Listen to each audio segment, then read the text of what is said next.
Well, a lot happened in the final week of the 2025 legislative session, and to help make sense of it all, I'm joined today by Arika Herron, reporter for Axios Indianapolis. She covers Indiana politics, and Arika, you've got some years of State House reporting under your belt. But for our Mirror Indy viewers who might not be familiar with you and your work, could you tell us a little bit about yourself?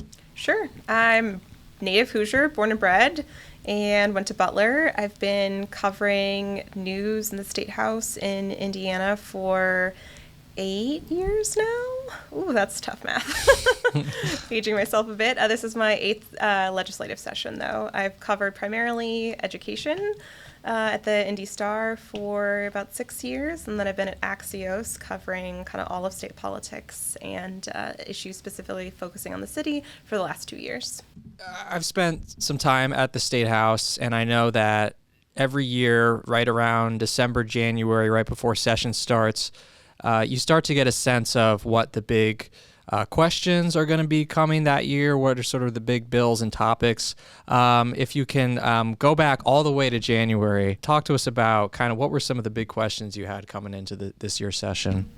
Yeah, this is a budget writing session, so we knew that was going to be kind of the biggest thing this year. The one thing lawmakers had to do this year was to write the next 2-year budget for the state. So the big question was, what was spending going to look like? How much money were lawmakers going to have going in to the next 2 years? So we got a revenue forecast in December that gave them kind of an idea of what that was going to look like, and it was kind of tight. So that was the big question of how are they going to be able to write the budget? What were their priorities for funding, going to be? So one of the big, ones is always K-12 education. That makes up almost half of the state budget at this point, but Medicaid is growing really fast. So we knew an issue going into this year, this legislative session, is how are they going to approach Medicaid spending? Were they going to do something to try and rein that in, which of course they did. And then, one of the other big issues for lawmakers, Republicans, and the supermajority has been, private school vouchers. So were they going to expand that program, make them completely universal, available to all Hoosiers regardless of income, even though we had a tight budget, tight revenue forecast. Other issues, going in were going to be healthcare costs. We knew they were going to be trying to do some things to rein in healthcare costs. Indiana has historically high healthcare spending. Some other, priority issues were property taxes. Was the big one. What were they going to do on property taxes? This is all, that got talked about a lot during the gubernatorial race. Governor Mike Braun, coming in, that was his big priority issue. The one thing he asked lawmakers to do was some sort of property tax reform and overhaul. And we're going to get into kind of how all of those storylines shaped out.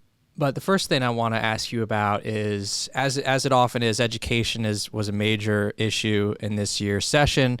As you mentioned, it's about half of the state budget. But there were a lot of questions this year about Indianapolis public schools and charter schools, and whether public schools were going to have to share some of their revenue with charter schools.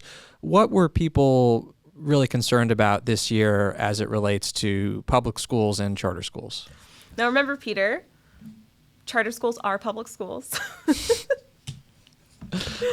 The big question was, are traditional public school districts going to have to share property tax money with public charter schools, which they traditionally have not done, but lawmakers have been pushing them to do and wanting them to do. And of course, charter school advocates and charter schools have been wanting them to do for the last few years now. And that is something that they ended up doing this year. It'll be phased in. It's not going to start until, I think, 2027 at this point. So we're not sure exactly what the fiscal impact of that'll be, because our fiscal analysis doesn't go out that far. So they put that into law, but we don't know what the fiscal impact will be, which is an interesting question for school districts.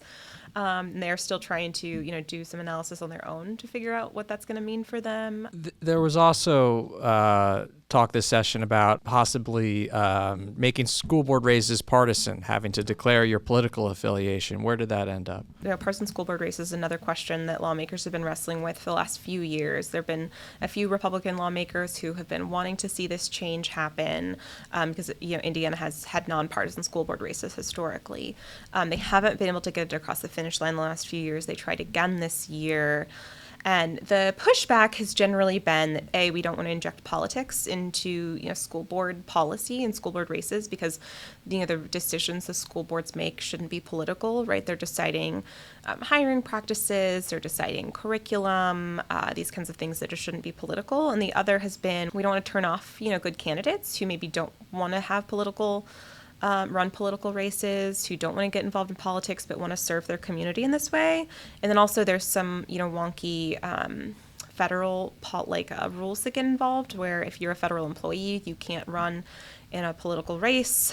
There's some communities that have a large number of federal employees. Some communities were afraid that they wouldn't be able to get enough good candidates if they made the races partisan. Mm-hmm. So that's why they've had trouble getting this bill passed in the last few years. They ended up getting across the finish line this year, though. So we will have partisan school board races going forward.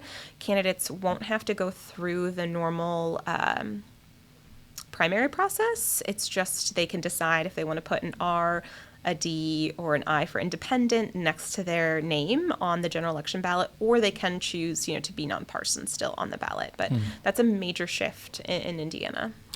And I know a lot of public school advocates are really concerned right now about this legislation that they passed that creates what's called the Indianapolis Local Education Alliance. Mm-hmm. And as I understand it, this group is going to kind of assess all of the Indianapolis public school buildings and also look at the current transportation system for IPS. Why are public education advocates so concerned about this alliance and whatever might come of it? Because it's not just looking at IPS buildings, it's also looking at the charter school buildings that are within the district. So it's looking holistically at kind of all of the school buildings and facilities and services that are within the district but aren't just IPS. So I think there's some fear that also is driven by, earlier legislation that talked about dissolving IPS and just turning it into basically a district of charter schools. That bill, of course, didn't pass, but it created a lot of fear in the community of kind of dissolving IPS. So now there's this board that's going to look at all of the schools within the district, including charter schools, and how could we maybe be more efficient in running all of these buildings, running all of these schools? How could we provide transportation to all of them? And I think there's still some fear that what comes out of that is some sort of, unified system or one big system that is merging all of these things together. That group is also supposed to make some recommendations as far as more revenue sharing, facility sharing, transportation and services sharing, and also school consolidation and closures are some of the recommendations that they're supposed to be making then to the board. And it's been reported in several media outlets now that Indianapolis Mayor Joe Hogsett had asked a state lawmaker, Representative Bob Boehning, to make sure that this Education Alliance was exempt from Indiana open door law, at least until they issue their final report. Are you hearing any chatter from education groups about that? And did that surprise you at all? I wouldn't say I'm surprised by that, but of course, whenever you have people asking for the public to be shut out of these kinds of conversations and decisions, I think there's concern about why. People are nervous about what this is going to mean for their school districts, for their communities, for their kids. And I think as soon as you hear people saying we don't want to, have these conversations in, out in the open, people are going to be concerned about why that is. Now, already school boards are allowed to have conversations about, real estate and things like that behind closed doors. So I'm not surprised that they want to have these conversations in private. And some of that might be because they don't want to scare people, right? If we're going to start talking about school consolidation, school closures, maybe we don't want to scare people. Maybe we start talking about looking at something that's more dramatic than what we ended up actually recommending, right? If we put everything on the table and then we end up scaling that back, so maybe we don't want to scare people by having, be able to put everything on the table and then come out with maybe less dramatic recommendations. But I think people, especially right now, want to lean towards more transparency, but that's not what's going to happen here. I want to stay on the topic of education, but specifically talk about some news that you broke recently regarding changes that are going to be happening to the Indiana University Board of Trustees. A lot of higher education advocates are concerned about this. What happened and what kind of power does Governor Mike Braun have now in shaping the IU Board of Trustees? All the power. He's got all the power now to shape the Board of Trustees. Wow. Yeah, it's a lot. So this was very last minute. We had the final budget deal. Budget bill was released 24 hours before the legislative session ended, or maybe 36 hours before the legislative session ended. And about 24 hours, after the budget bill is released is when they can start voting on it. And it's about a 215-page document. And on page 182-ish, there was, starting around there was some new language that was not in either version or any of the earlier versions of the budget, was not in any earlier bill, that had gone through the State House, had never gone through committee, never had a public hearing, and was seemingly unrelated to the budget that took away the 3 alumni elected positions on the IU Board of Trustees, 9-person board. There's 1 student member and then 8, non-student members. 3 of those were previously alumni positions that alumni got to elect. Those are now given to the governor. He was already had the other 5 positions that he was given. He got to appoint those positions, and now he can appoint all 9 people to the board. He can also take the current 3 alumni elected positions that are sitting on the board, and he can replace them at any time. So there are 3 people, who have terms to serve out, and he can replace them at any point. So not only does he get to appoint everyone on the board going forward, he can kick people off the board and replace them with whoever he wants. And do you have any sense of how this language ended up in the budget? What leaders have told us is that, that IU was the only one that had elections, and so it didn't seem fair, that they were doing this, and that the elections, not a lot of alumni were voting in the election, so it just made sense to change that process. But that's not exactly a fair characterization. They are the only ones that had elections, but a lot of the other public colleges and universities in the state do have some kind of alumni input into at least some of the members on their board. Purdue, for example, has 3 positions on their 10-person board that the Alumni Association gets to nominate the people who are on that. So it's not an election, but the Alumni Association is still choosing the people who sit in those 3 seats. So to say that, this is how it works at other places and we're just changing it is not quite true. Most other institutions have some kind of alumni input into at least a few of the people who are on their board. IU now has no alumni input into who is on their board. And that's not the only, major change they made in higher education policy that was just slipped into the budget at the last minute with absolutely no public input. They also made major changes to how faculty tenure works. The one expert I talked to said, depending on how it is implemented, could really not only erode but potentially just destroy the tenure, which is a really big deal for faculty. And they also get rid of this concept that's really important in higher education of shared governance, basically taking away decision-making authority for faculty organizations that generally get to make decisions about academic items and policies like curriculum and hiring and promotion within departments and things like that. Really just big changes in how higher education works in the state, and people are really concerned about what that will mean for some of these, really well-known, well-respected, institutions like Purdue and like IU.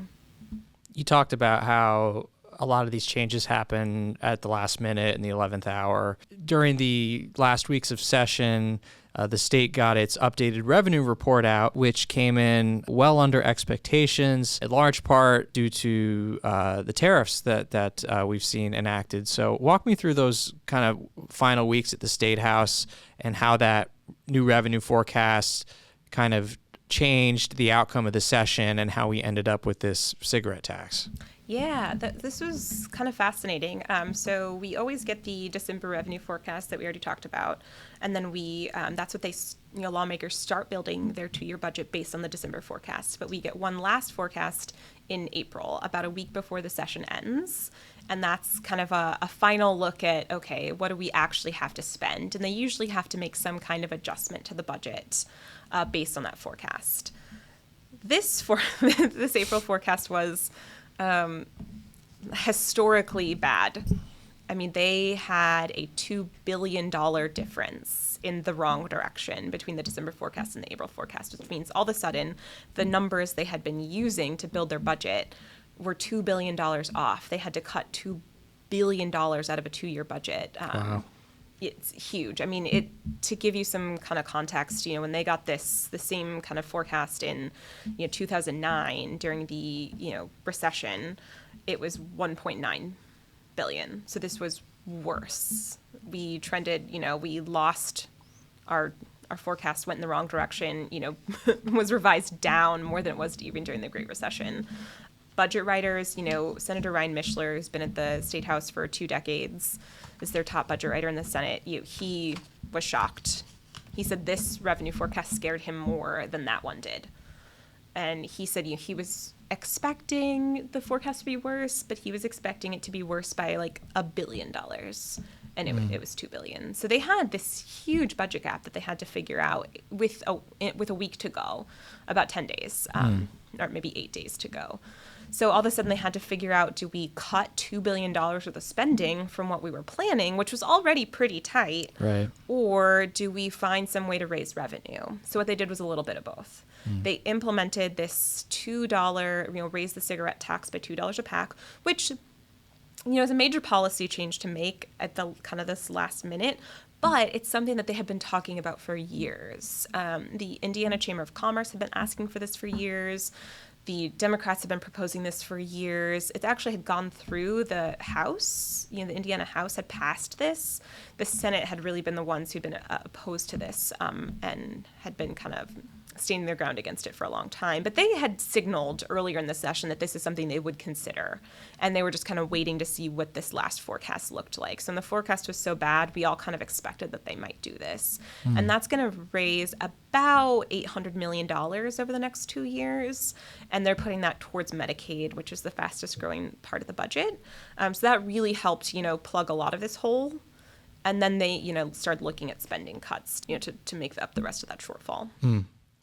And besides the state budget this year, it seems like one of the biggest pieces of legislation was Senate Bill 1, the property tax bill. This was something that a lot of prominent conservatives, Rob Kendall, Lieutenant Governor Micah Beckwith, others had pushed Governor Braun to enact some sort of property tax relief for Hoosiers, come up with some sort of plan.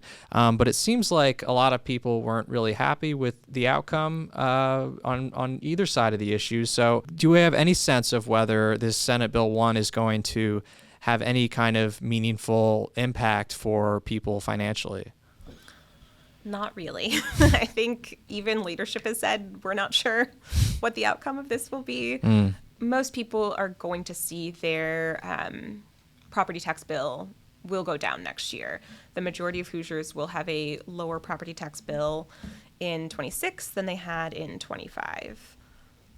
But they might see their local income taxes go up at the same time. So a lot of people are saying that this will probably end up being a wash for Hoosiers. What they're really doing is shifting, the onus from the state, so lawmakers can say, hey, we cut your property taxes.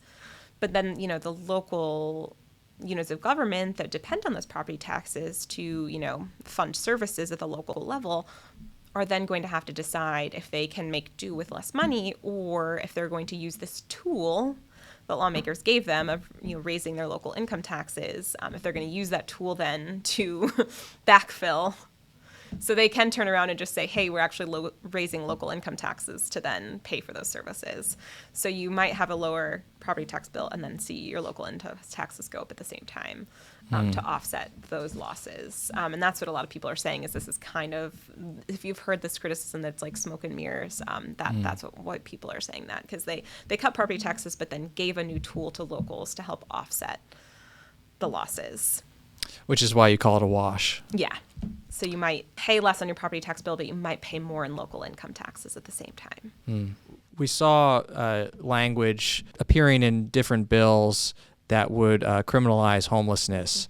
It seems like that didn't come to pass. Is this something that could maybe come up again next year? And can you kind of walk us through why that effort wasn't successful this year? Sure. This it was really controversial kind of just throughout the entire session, and it never found a home. They were trying to find, different bills to put it in. It appeared in a couple of different places. And basically what it said is if you are found sleeping or sheltering on public property, like a state park or government, land, that it would be like a misdemeanor. So you could be arrested for that. So, and this is why people would say it would criminalize homelessness. But of course, really from the get-go, this was controversial. You had some people saying we need to do something about this, and it's, a way to help connect homeless people with services. And you have other people saying, this is just really not, this is a cruel policy. This is not the right way to treat people, unhoused people. And it went through a few different iterations, and then they just, at the end didn't have the support to get it done. I wouldn't be surprised if we see it come back. This often happens with legislation. They don't get it done one year, and the lawmakers who are supportive of it will try and bring it back the next year. Up until the last kind of final hour, I think the author of that legislation was trying to find a place for it, and I think ultimately just didn't have enough support, even among his own caucus, to get that done. Indiana ranks pretty low as a state when you look at our health outcomes, when you look at our maternal mortality rate. And then this year, we also see major cuts to Medicaid, and we also see cuts to county health departments coming out of this year's budget. What does this budget outcome stand to mean for Hoosiers and their health outcomes? Yeah, public health was one of the kind of big hits when we got this bad revenue forecast, and we talked about how they started making cuts to the budget. Public health was one of the big ones.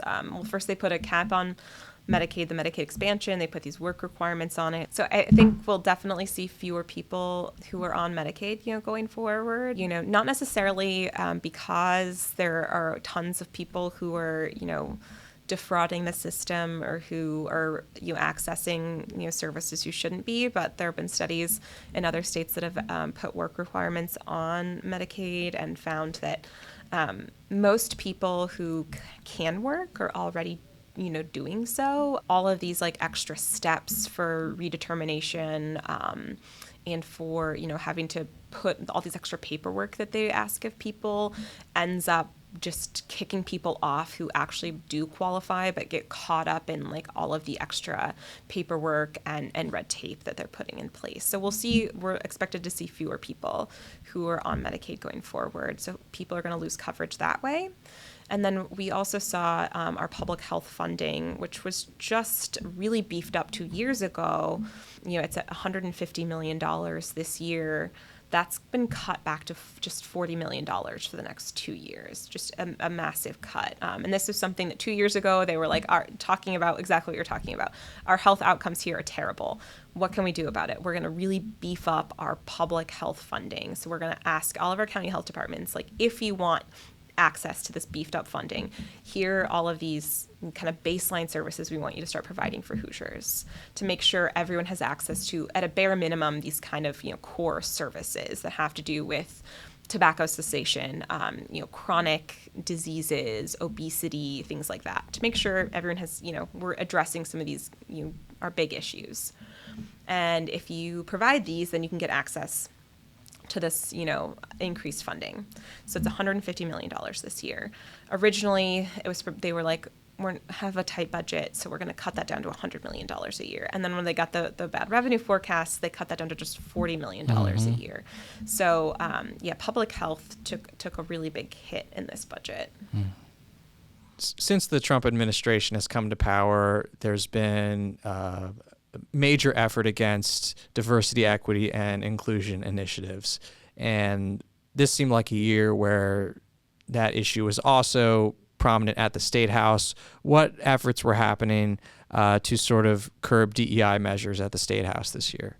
Yeah, so they passed a bill, for lack of a better term, an anti-DEI bill that says that there can be no DEI policies in place in education and in local government. So you can't have any, policies in place that have to deal with that place any sort of preference on diversity characteristics. And so kind of mirroring that language that was in the Trump executive orders.